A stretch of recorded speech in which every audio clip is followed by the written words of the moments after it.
예, 오늘 본문 말씀은 부자와 낙타, 바늘기가 등장하는 성경에서 손꼽을 정도로 좀 유명한 그런 구절, 그런 이제 본문 말씀이지 않겠나 싶습니다.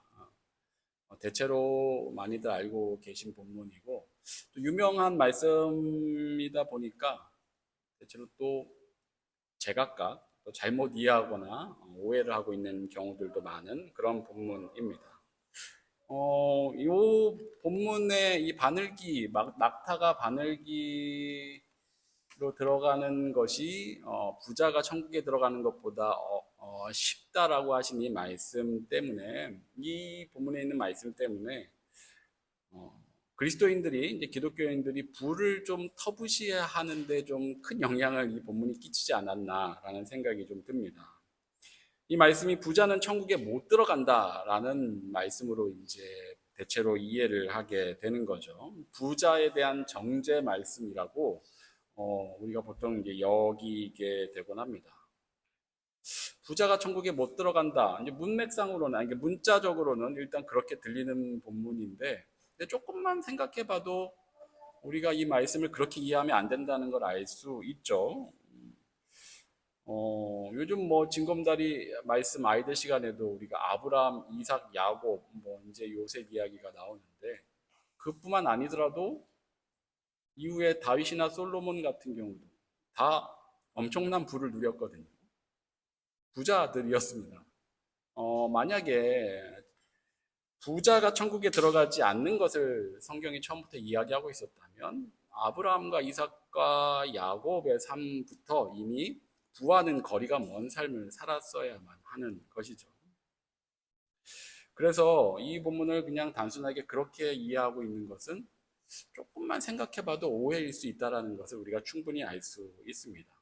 그래서 이 본문에 있는 이제 낙타와 바늘기를 다르게 해석을 하기도 해요. 그래서 예루살렘에 예전에 바늘귀라는 문이 있었다. 작은 문이 하나 있었는데 그게 낙타가 짐을 싣고 서가지고는 못 들어가고 짐을 다 내리고 낙타가 무릎 정도 꿇으면 들어갈 수 있다. 라고 이야기하는 것도 한 번쯤 들어보신 적이 있으실 겁니다. 그러니까 부자가 천국에 들어가려면 그 정도로 이제 겸손이 낮아져야 된다라는 의미로 또 받아들이고 그렇게 이해하는 경우들도 있는데, 근데 이건 이제 고고학적으로 근거가 없는 얘기입니다. 그래서 우리가 오해하고 있는 부분 중에 또 하나일 수 있습니다. 그러니까 그렇게 이해하는 것도 바람직하지는 않은 것이죠. 그런데 이 두 가지 말고 나머지는 대체로 이제 대부분이 이 세 번째에 해당을 할 것 같은데, 그 외에는 이 말씀이 뭐 이렇든 저렇든 상관없다라고 여기는 경우들입니다. 왜냐하면 어쨌든 나는 부자가 아니거든요. 그래서 나에게는 해당되지 않기 때문에 이거는 탐욕스러운 자산가들, 탐욕스러운 부자들에게나 하신 말씀이지, 나는 그 정도의 부자는 아니고 그 정도의 부자가 될 수도 없어. 나하고는 상관없는 얘기야. 라고 여기면서 이제 괜찮다, 안심하는 경우들도 이제 있다라는 겁니다. 보통 이런 식으로 이제 이해를 하고 넘어가는 그런 말씀입니다. 이게 이제 오늘 본문에 우리가 알고 있는 말씀인데, 대체로 그런 오해들을 이제 많이 하게 되죠. 그런데 단순하게 이게 부자에 대한 말씀만은 아닙니다. 지난 주일에 바리새인들의 이혼 논쟁도 단순하게 이혼에 대한 이야기가 아니었었다는 것을 우리가 말씀 가운데서 확인했었죠. 오늘 본문 바로 앞에 있습니다. 지난주일 본문이 바로 앞에. 그때 이번 말씀도 그때랑 비슷합니다. 이것도 단순하게 부에 대해서만 이야기하고 있는, 부자가 천국에 간다 안 간다에 대한 것만 이야기하고 있는 그런 말씀이 아닙니다. 지난 주일에도 그 말씀을 이해하기 위해서 실마리를 제자들의 반응에서 우리가 찾았죠. 마찬가지입니다. 그때는 이제 차라리 장가들지 않는 것이 좋겠나이다라가 설교 제목이었고, 그런 반응을 보이는 것이 지금 우리의 상식으로는 지극히 정상적이지 않은 그런 반응이었던 것처럼 오늘 본문에서도 제자들의 반응이 그 실마리를 우리에게 제공해 줍니다. 예수님께서 부자는 천국에 들어가기 어렵다. 본문에서 그렇게 말씀하시고 다시 말씀하신다고 하시면서 낙타가 바늘기로 들어가는 것이 부자가 천국에 들어가는 것보다 쉽다라고 하시자 25절에서 제자들이 듣고 몹시 놀랍니다. 듣고 몹시 놀란 후에 그리고 말하기를 그렇다면 누가 구원을 얻을 수 있으리까? 라고 한 거죠. 예수님께서 말씀하시고 곧바로 놀랐다라는 얘기가 없이 제자들이 그렇다면 누가 구원을 얻을 수 있습니까가 바로 이어서 나왔다면 부자들이 안 되면 그럼 어떤 사람들이 되는 건가라는 질문일 수 있습니다. 그런데 그 앞에 질문을 하기 앞서서 제자들이 듣고 몹시 놀랐다라고 이야기를 하고 있죠. 예수님이 부자는 천국에 들어가는 게 어렵다라고 하셨는데 제자들이 듣고 깜짝 놀란 겁니다. 저 상황은 지금 깜짝 놀란 상황입니다. 당황스러운 상황. 그리고 나서 그렇다면 누가 구원을 얻을 수 있으리까? 깜짝 놀라서 당황한 상태에서 그러면 누가 구원을 얻을 수 있단 말입니까? 도대체 그럼 누가 구원을 받는 거예요? 라고 묻고 있는 겁니다. 이 제자들의 반응은 호기심, 모르는 것에 대한 물어보는 게 아니라 지금 놀라고 절망스러운 상황에서 보여주는 반응입니다. 아니, 그럼 도대체 누가 구원을 받는단 말이야? 이런 얘기입니다, 지금. 왜 부자가 천국에 들어가기 어렵다는 말에 제자들이 그렇게 깜짝 놀라며 이렇게 질문을 했던 것일까요? 당시 유대인들은 부가 하나님의 축복이라고 매우 강하게 믿어왔습니다. 율법을 잘 지켜서 하나님께 인정을 받아서 부유함이라는 복을 하나님으로부터 받았다라고 그들이 여겨온 겁니다. 그러니 천국에 들어가는 자격도 그렇게 하나님께 인정을 받고 복을 받은 그 부자들에게 가장 먼저 주어질 거다라고 여긴 것이죠.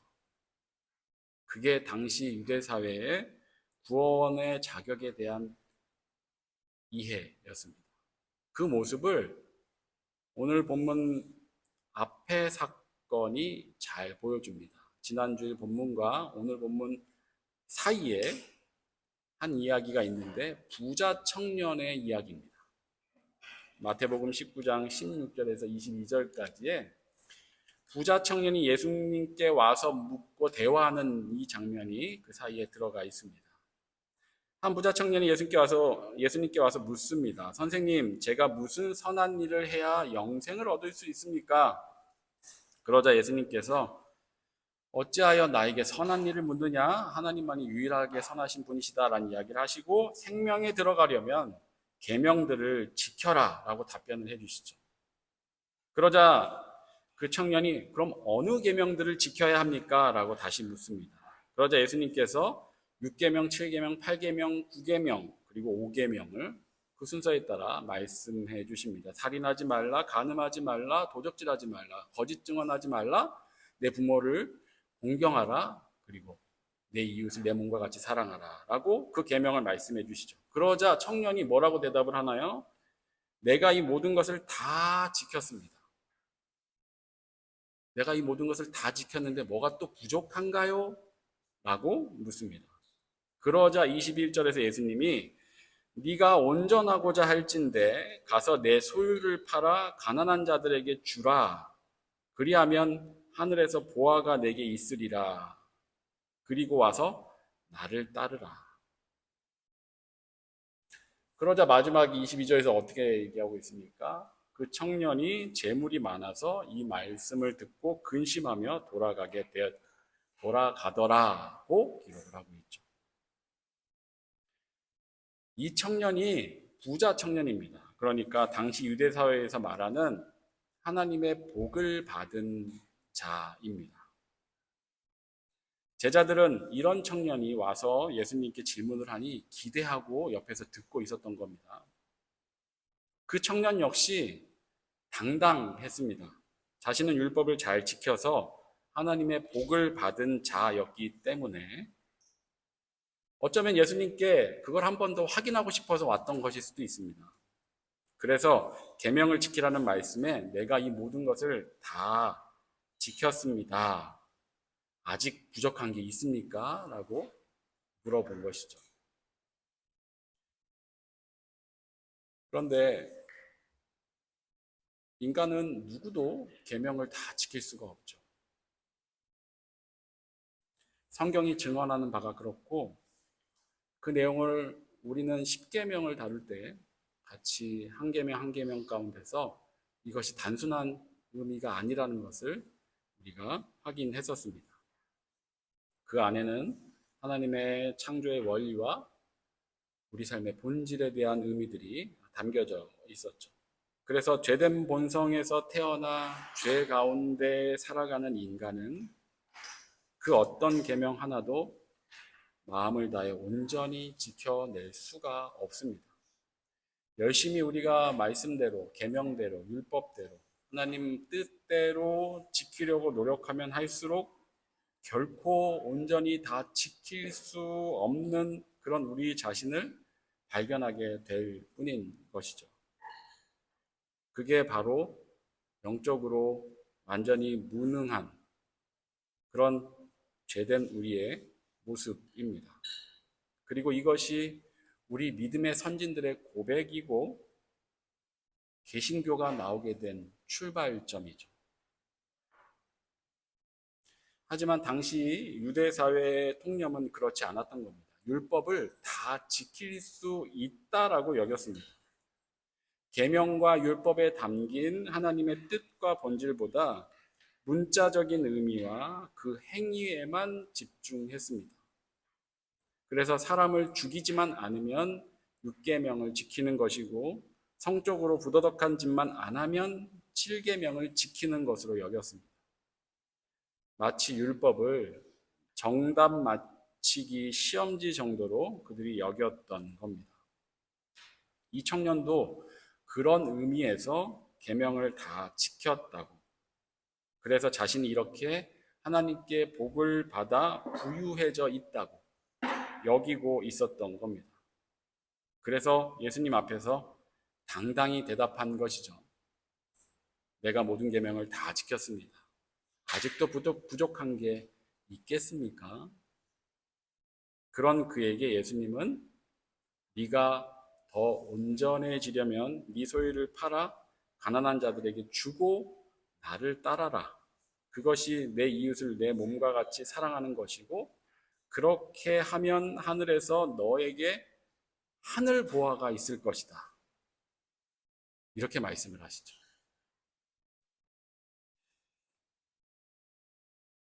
괴로워서 돌아갑니다. 그런데 이것은 내 재물을 다 팔아야만 하는 건가? 아까워서 어떡하지? 그 괴로움만을 이야기하는 게 아닙니다. 그의 신앙 체계가 예수님의 이 말씀에서 예수님과의 대화에서 완전히 혼란스러워지게 된 겁니다.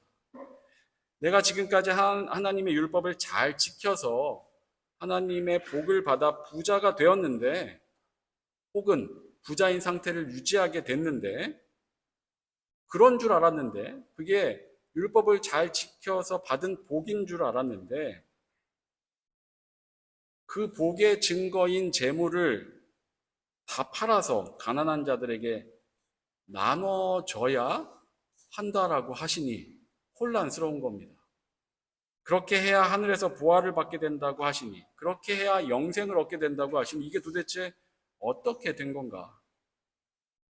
또 그렇게 다 팔고 빈털터리가 되어서 예수님을 따르라고 하시니 자기가 지금 보고 있는 눈앞에 그 볼품없어 보이는 제자들, 하나님의 복을 받지 못한 자들처럼 보이는 그 무리에 자기도 빈털터리로 그 모습으로 들어오라고 하시니 이게 도대체 무슨 말인가? 라는 생각이 든 겁니다. 그래서 괴로웠던 겁니다. 모든 것이 순식간에 뒤집어져 버려서 혼란스러워진 거죠. 예수님 말씀처럼 그 말씀대로 따라하는 게 복이 아니라 자기에게는 지금 저주처럼 보였기 때문입니다. 이게 청년이 괴로워하면서 떠난 이유입니다. 그의 신앙은 재물과 연결되어 있었습니다. 그것이 하나님 앞에서 자신이 잘했다는 증거가 되고 있었습니다. 그러니 그 재물을 보며 아, 내가 잘하고 있구나라고 안심하며 살아온 겁니다. 그게 당시 유대 사회의 신앙입니다. 그래서 예수님이 오늘 본문의 말씀을 하시는 것이죠. 부자가 천국에 들어가는 것은 어렵다. 낙타가 바늘기에 들어가는 것보다 더 어렵다. 낙타가 바늘기에 들어가는 건 어려운 일이 아니라 불가능한 일입니다. 가능하지 않은 일이죠. 그래서 이건 부자는 어렵고 가난한 자들은 쉬워진다는 그런 논리가 아닌 것이죠. 부자들이 하나님의 복을 받은 것이라고 생각하는 그런 신앙의 통념들, 당시 유대 사회의 그런 통념들, 즉 자기 힘으로 율법을 잘 지켜서 구원을 받게 되리라는 그런 생각 자체가 잘못되었다. 그렇게 부자가 되어서 천국 가는 것이 아니다. 그건 불가능한 일이다. 지금 이 말씀을 오늘 본문에서 해주고 계셨던 겁니다.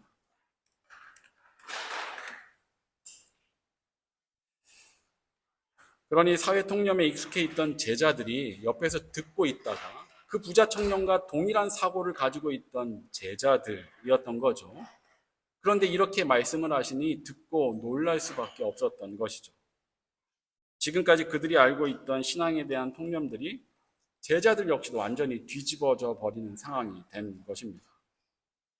그래서 아니 그럼 도대체 누가 구원을 받을 수 있다는 겁니까? 라는 그런 의문과 놀람과 당황의 반응을 보일 수밖에 없었던 것입니다. 이때 예수님이 정말 구원의 정답, 본질을 말씀해 주시죠. 그게 26절이죠. 사람으로는 할 수 없으나 하나님으로서는 다 하실 수 있느니라. 문장만, 구절만 그냥 읽으면 아, 부자가 못 들어가는데 부자가 들어가게도 하실 수 있구나라는 답변처럼 보이지만 이건 부자에게 국한해서 하신 말씀이 아닌 것이죠. 인간의 구원, 너희가 잘못 생각하고 있는 그 구원, 그거 사람은 할 수 없어. 하나님만이 하실 수 있는 것이야. 사람은 절대 우리 힘으로 구원을 얻을 수 없다. 하지만 하나님은 하실 수 있다. 라고 말씀해 주신 답변입니다. 당시에 자신들의 힘으로 구원을 받을 수 있다고 여긴 그들의 신앙의 통념을 뒤집고 구원은 오직 하나님이 하시는 일이다. 라는 그 은혜로서의 구원을 오늘날 우리가 알고 있는 그 구원을 그 당시에 그들이 알아듣지도 못할 그 구원의 본질을 여기서 이렇게 말씀해주고 계신 것입니다. 당시 유대사회에 하나님의 복과 구원의 상징이었던 재물의 부유함, 그것은 구원과 아무 상관이 없다라는 것을 이 사건에서, 이 이야기에서 분명하게 제자들에게 그리고 그 부자 청년에게 가르쳐 주셨던 것입니다. 이것이 오늘 본문이 갖고 있는 의미입니다. 부자가 천국에 간다 안 간다, 가난해야 들어간다 이런 이야기가 아닌 것이죠. 그렇게 이 말씀들을 문자적으로만 이해하고 행간을 이해하지 못하면 그저 부자는 천국에 못 들어가고 가난한 자들이 가난해야 천국에 들어간다라는 그런 유치한 논리로 이것을 이해하게 됩니다. 오늘 이 말씀을 통해서 이 본문의 의미를 바르게 좀 잘 정리하실 수 있으면 좋겠습니다. 이 낙타와 바늘기 말씀, 당시 유대 사회의 그릇된 통념, 율법을 지켜서 하나님의 복을 받아 부유해진 이들만이 구원을 받아 천국에 가게 된다는 그 그릇된 통념을 뒤집으신 그런 가르침이었던 것입니다. 하지만 2000년이 지난 오늘까지도 이 말씀을 또 우리는 오해하고 그렇게 들어오고 있었던 것입니다. 구원은 우리 힘으로 얻을 수 있는 게 아니죠. 오직 하나님의 힘으로만 주어지는 선물이고 은혜입니다. 그래서 부자이건 아니건 중요하지 않습니다. 그 값없이 주어진 구원의 은혜를 아는 이들은 부자이건 그렇지 않건 그 은혜 안에서 살려고 했습니다. 재물을 신앙과 연결짓지 않습니다. 부의 불공평, 오늘날 우리 현대사회의 부의 불공평은 죄된 인간들이 만들어가는 세상에 어쩌면 당연한 열매이고 현상입니다. 그 불공평한 세상 한복판에서 그리스도인들은 누군가는 부유하게, 누군가는 덜 부유하게, 누군가는 가난하게 살아갈 것입니다. 하지만 그게 부유한 자리이든 가난한 자리이든 하나님의 구원의 은혜를 아는 이들은 자신에게 주어진 그 자리에서 늘 하나님의 정의와 공평을 드러내는 삶을 살아가려고 애씁니다. 그리스도인은 청지기입니다. 이 땅에서 자신에게 주어진 모든 것, 하나님께서 잠시 나에게 맡긴 것이라는 그 정체성을 분명하게 가지고 있습니다. 구원의 은혜를 아는 그리스도인들은. 그래서 부유함에 목매지 않습니다. 그러다 보니 어떤 현실 가운데서도 혹 부유하지 못한 상황이라 하더라도 그들은 자신에게 주어진 모든 삶에서 부유하게 살아갑니다. 현실의 처지가 부유하지 않아도, 넉넉하지 않아도 그 삶이 부유합니다.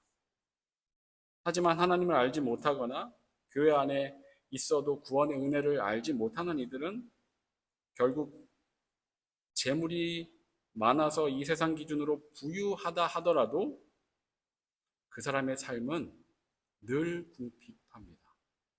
늘 가난하게 살아갑니다. 가만히 나의 삶과 내 주변 이들의 삶을 돌아보시기 바랍니다.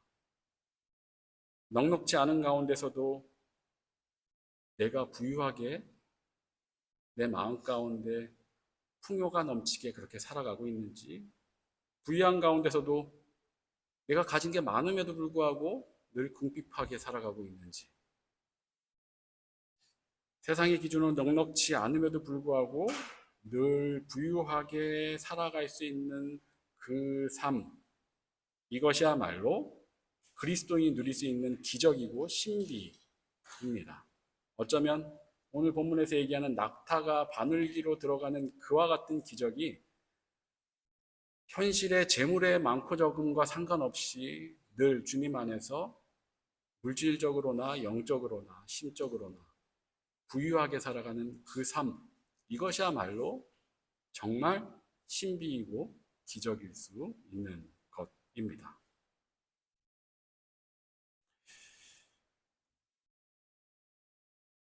낙타가 바늘길을 통과하는 것, 사람의 힘으로는 불가능하지만 하나님의 힘으로는 가능합니다. 그리고 그 가능함, 신비가 그리스도인의 삶에 나타납니다.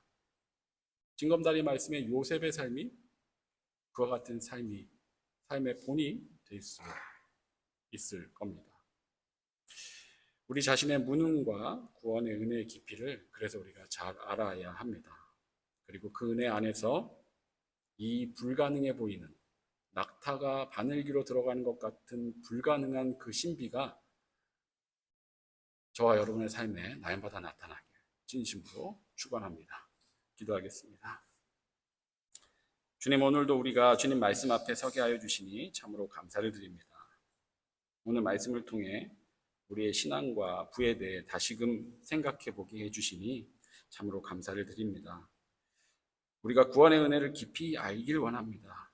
그 은혜 안에서 세상의 번영과 성공이 신앙의 증거가 아니라는 걸 우리가 잘 깨닫게 하여 주시고, 청지기로서 나에게 주어진 모든 상황 가운데 하나님의 정의와 공평을 드러내는, 그래서 세상적인 부유함 중에 궁핍하게 사는 자가 아니라 어려움과 괴로움 중에도 넉넉하고 부유하게 하나님의 사람으로 살아가는 그 놀라운 신비와 기적을 날마다 누리는 그런 우리 모두가 되게 하여 주시옵소서. 감사를 드리며 예수 그리스도 이름으로 기도합니다. 아멘.